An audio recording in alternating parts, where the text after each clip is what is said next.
Kumusta mga kapodi? Eto na po si MJ Sarao nagsabing Foodies Life. Welcome po kayo sa aking channel. In today's episode po ay magluluto po tayo ng inabraw with pritong tilapia. Wow! Ang inabraw po ay galing po sa Ilocos region na popular na ulam na may sahog na sitaw, kamote, okra, saluyot, malunggay, kamatis at may sahog na mga prito na tilapia or bangus.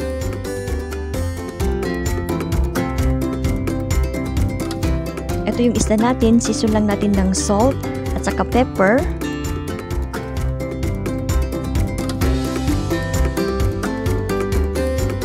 Then mag-init tayo ng mantika.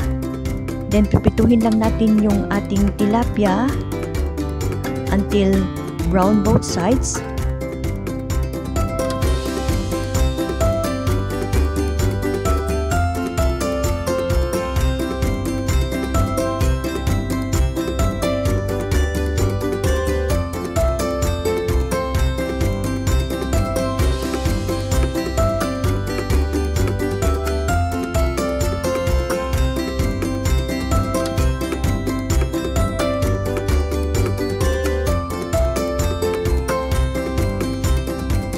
Yan, naprito na ang ating tilapia mga kapodi.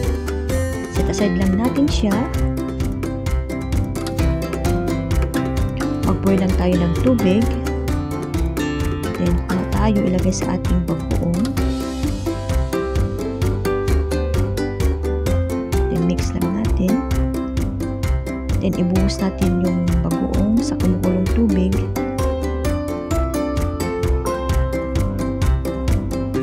Dalawang slice na ginger.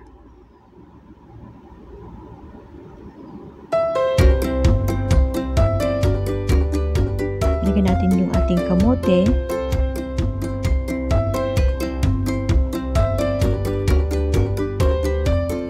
Lutuin lang natin yung kamote till madurog siya.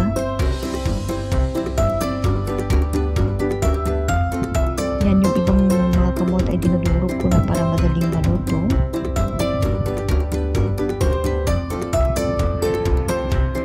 Then, ilagay ko yung kamatis.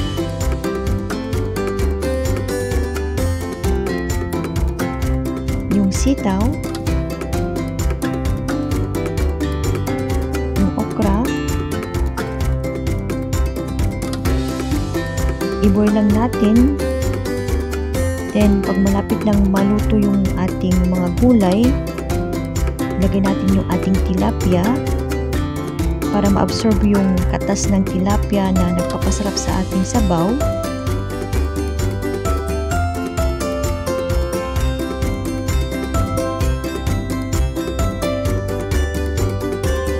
Try to taste yung ating sabaw para mag-adjust tayo kung mag-additional tayo ng bagoong. Then mag-additional ako ng 1 tablespoon ng bagoong. Kasi yung bagoong po lang ang ating nagpapalasa sa ating inabraw.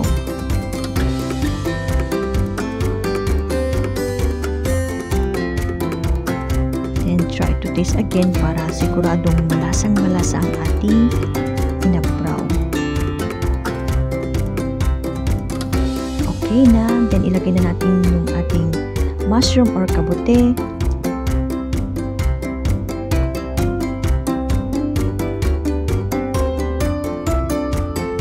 Bulaklak. Quick boil lang po, mga 1 minute. Then, turn off fire.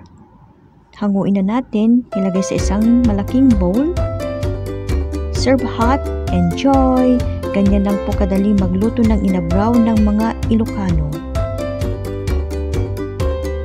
Wow! Don't forget to like, share, comment for any suggestions, subscribe today, and hit notification bell for upcoming videos to come. Thank you for watching. God bless!